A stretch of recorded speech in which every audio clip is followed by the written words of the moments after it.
Welcome to the On Wisdom podcast. My name is Charles Cassidy. I am a Master of Physics, teacher of mathematics, and a lover of wisdom. And my name is Igor. I'm a behavioral scientist, a closet philosopher, some people call me, and I'm a professor of psychology, and I'm studying wisdom and cultures. So this is our very first episode. So before we dive into many juicy topics, I thought it might make sense to just say how we got here. So Igor, how did me here and you there get here? I would say it was coffee, a love for coffee. I think it was this coffee shop in Oxford. And then we sort of met there, right? And started discussing the merits of coffee and the ways how to produce it. And then started talking about wisdom. Yeah, I remember you talking a lot about third wave coffee. I think I learned more about coffee than about wisdom in that session. But, well, that's why we need the podcast. Yeah, right. Have you been drinking a lot of good coffee recently? Some. Basically, from my end of things, so I'm not a psychologist. My background's physics, but it's come to my attention, should I put it rather grandiosely, that wisdom, which was something that I'd always associated with philosophy, is no longer limited to philosophy. So in recent years, wisdom, this sort of peak state of human development, has been dragged into the labs, and people have kind of got empirical on it. And for me, this is incredibly exciting. So physics is brilliant. I love it. I love the methods, scientific method I'm a huge fan of. But it tends to narrow on really small details, things that I can't really relate to and don't really help me live a meaningful life. So we have these incredible precise tools, but the questions of physics tend to be questions that, I find hard to relate to my own experience. Then there's wisdom. Now, wisdom, on the other hand, fantastically deep, incredibly important, teaches us how to shape meaning from our lives. But there's no science to it. There never has been, in my mind, until I came across that this is no longer the case. So it seems in the kind of past 20 or 30 years, it's become quite serious and a proper subject of empirical research. So that's what's got me really excited. With that in mind, I was really keen to let's have a look at this research and put a podcast together. So I contacted you following our coffee discussions and said, Igor, I think it's time that we took this coffee and wisdom chat and we took it to the people. And you said, hey, I had a similar idea. I was going to start a podcast too. So that's kind of how we got here, I think. Right. Yeah. So that's the unholy alliance that we have now. So the idea that we have in mind for you guys is that we will be discussing the newest findings, and we will try to break them down a little bit. Various new insights about the role of aging, the role of emotions, how to be wise in the workplace, and examine how wisdom may be of impact for people and for the society, as well as how can we use it in our everyday life. So, in other ways, what can science tell us about how to live wise lives, how to live wisely? And that's basically what this podcast is about. I'm pretty excited. How about you? I am. And I need more coffee. Give me a coffee. Today, we thought it would be a good idea to talk about wisdom versus intelligence. It's something that I kind of like this topic because I think someone who's never heard of the idea of wisdom research would, if you said, look, think of someone who's wise, think of someone who's intelligent, that they can kind of get a bit of a feel that might not quite necessarily be the same person. So it seemed like a good place to start. So yeah, let's just kind of dive in. Do you think it's helpful to start with trying to get some sort of rough, loose definition for these two constructs?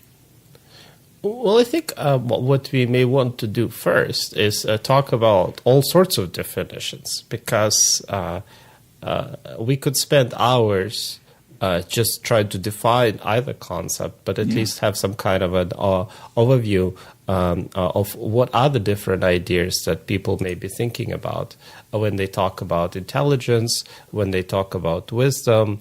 That would be helpful, in part because that will help to sort out possibly how our listeners are thinking about it.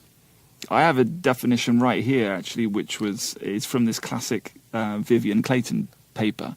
All right. I'm just going to put that out there because it's 2 lines and it just kind of can get the ball rolling.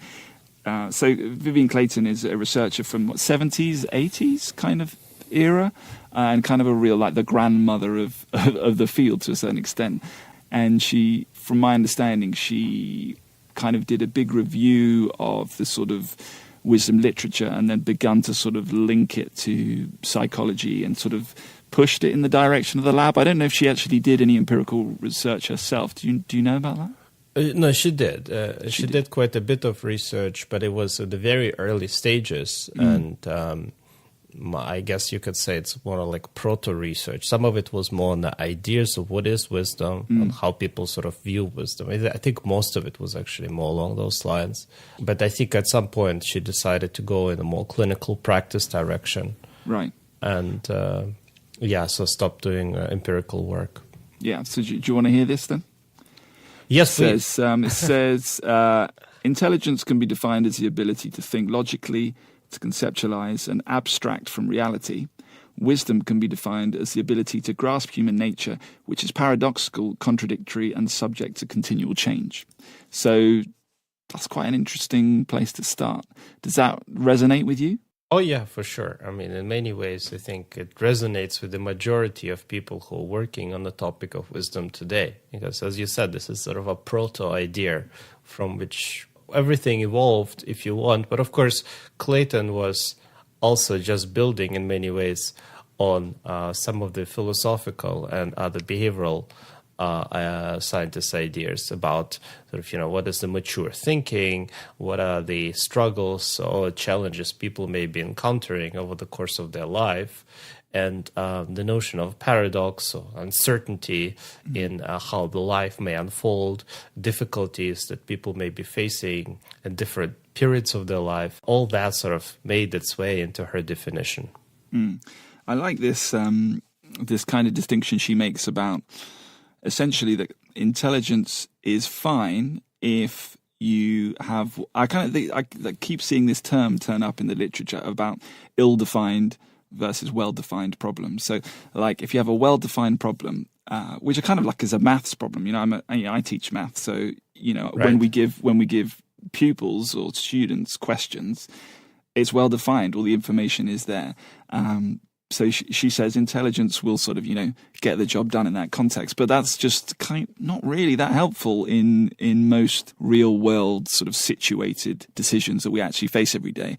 That's where you need, a different way of looking at things. And that's kind of a sort of area that wisdom is much more helpful in when you've got these ill-defined. I've also seen them defined as like wicked problems. Yeah, well, wicked is a term that some of the urban planning researchers, I think, are using when they're like, well, how do we build a city? There's so many different issues to consider. The politicians, the interests of different environmental protection groups. There are those people who want to drive cars. There are those people who want to ride a bicycle, and so on. And so that's why it's wicked, because it's hard to figure it out. Like another term that's also used there is structured problem. So that's in decision-making research.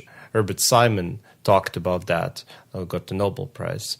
And the idea is very similar. So there's there are no clear-cut parameters in terms of what the outcomes could be, what are the optimal outcomes that one could figure out through a simple or more complex math equation.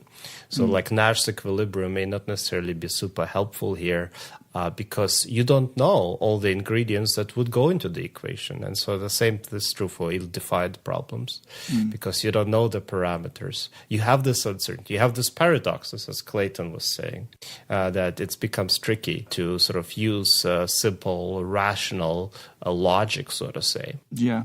I have a bit of a question mark over this point because it seems a little bit unfair to intelligence, on the one hand, to say that it wouldn't. I mean, this kind of going to sound a bit daft, but Okay. couldn't intelligence? Couldn't you use your intelligence to be aware that you have an ill-defined problem? And you don't know this information, and so we can't take anything from this particular index because we